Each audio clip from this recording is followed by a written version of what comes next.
Hello po mga kapatid, Genesis 7 na po tayo.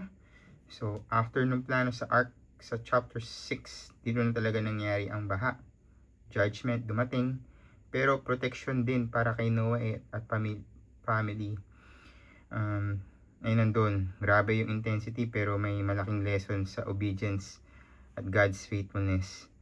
Para sa mga feeling nasa storm ngayon, work struggles, family issue, uncertainty abroad, let's see how God moves in our life during this storm. So, basahin na po natin ang salita ng Diyos. Genesis 7, ang dating Biblia 1905. At sinabi ng Panginoon kay Noe, lumulan ka at ang iyong buong sambahayanan sa sakyan, sapagkat ikaw ay aking nakitang matuwid sa harap ko sa panahong ito. Sa bawat malinis na hayop ay kukuha ka ng tig-pipito na lalaki at ng kanyang babae.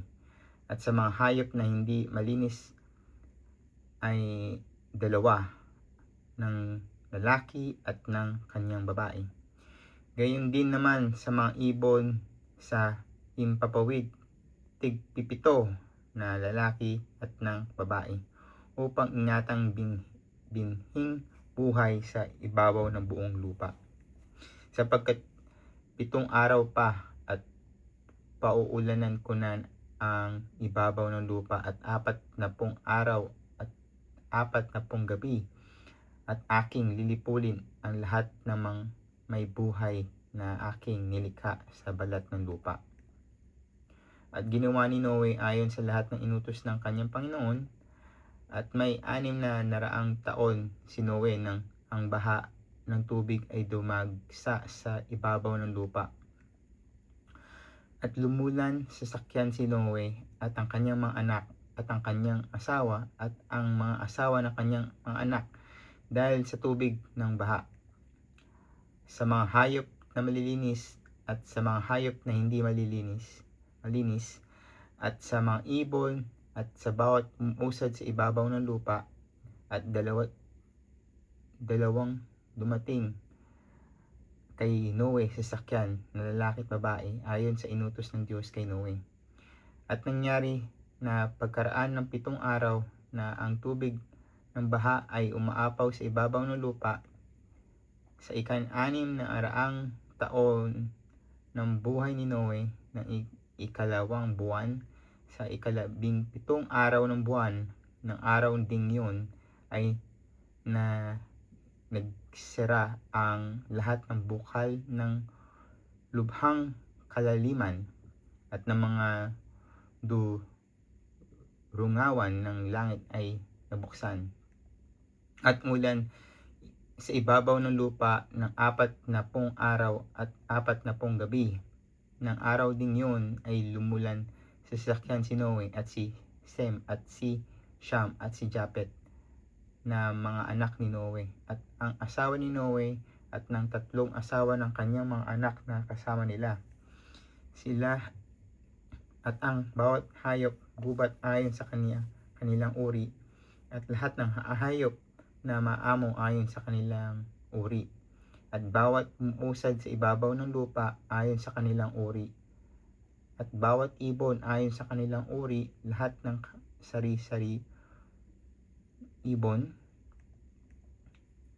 At nagsidating kay Noe sa sakyan ng 2 ang lahat ng hayop na may hinga ng buhay, at ang mga nagsisilulan ay lumulang, lalaki at babae, ng lahat ng laman, gaya ng inutos sa kaniya ng Diyos, at kinulong siya ng Panginoon. At tumagal ang baha ng 40 araw sa ibabaw ng lupa, at lumaki ang tubig at lumutang ang sasakyan, at nataas sa ibabaw ng lupa, at dumadagsa ang tubig at lumaking mainam sa ibabaw ang lupa, at lumutang ang sasakyan sa ibabaw ng tubig, at dumagsang lubha ang tubig sa ibabaw ng lupa, at naipapawan ang lahat na mataas na bundok na nasa silong ng buong langit. 15 siko ang lalim na idinagsa ng tubig at napawan ang mga bundok. At namatay ang lahat ng lamang gumagalaw sa ibabaw ng lupa, ang mga ibon at gayon din ang hayop, at ang hayop kubat at ang bawat nasisiusad na umuusad sa ibabaw ng lupa, at ang bawat tao. Ang bawat may hinga ng diwa ng buhay sa kanilang ilong, lahat na nasa lupang tuyo ay namatay.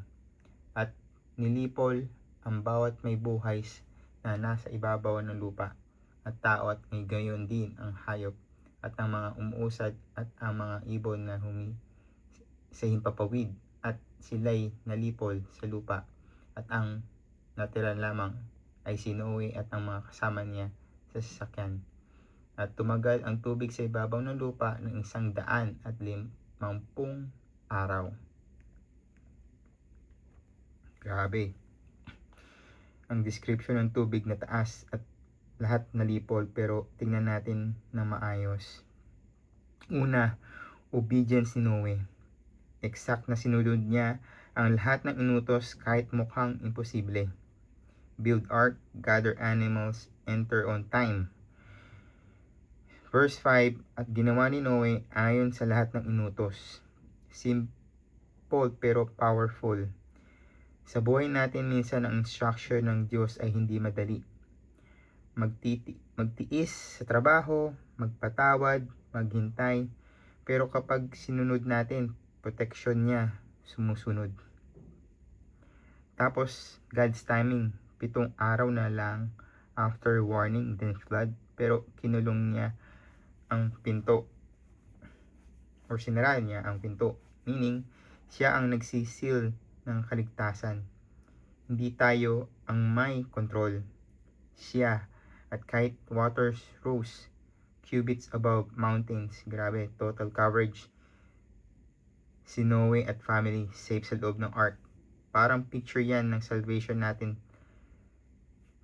kay Jesus kapag tayo nasa Kanya. Kahit storm ng buhay, homesickness, financial pressure, temptation, or trouble minsan sa trabaho, minsan binibigyan ka ng hard time ng boss or ng supervisor mo, diba? Protected tayo. Judgment dumating sa mundo, pero grace para sa mga nasa ark. Kahit mabigat yung chapter na to, reminder na sin is serious, pero God's mercy is greater. Keep obeying, stay in His ark, truth, prayer, and faith. Manalangin tayo. Lord, salamat po sa Genesis 7, kahit nakaka-heartbreak yung judgment, nakikita namin ng iyong protection kay Noe. Salamat sa pagiging faithful ninyo sa mga sumusunod sa inyo. Para sa mga nanonood ngayon, yung feeling overwhelmed sa challenges o takot ka sa future, tulungan ninyo po silang sumunod sa inyo tulad ni Noe. Seal ninyo po kami sa inyong grace, yakapin sa gitna ng storm. Bigyan niyang ang tapang na manatili sa inyong presensya. Kahit waters rise around us, salamat po sa ark na si Jesus na nasa Kanya tayo ligtas. Sa pangalan ni Jesus, Amen. So, kung na-bless po kayo, just like and subscribe po, at patuloy ko po kayong encourage to write your prayer requests para mapag-pray ko po kayo, and kumbaga we can pray for each other. So, ingat po kayo parati, and God bless.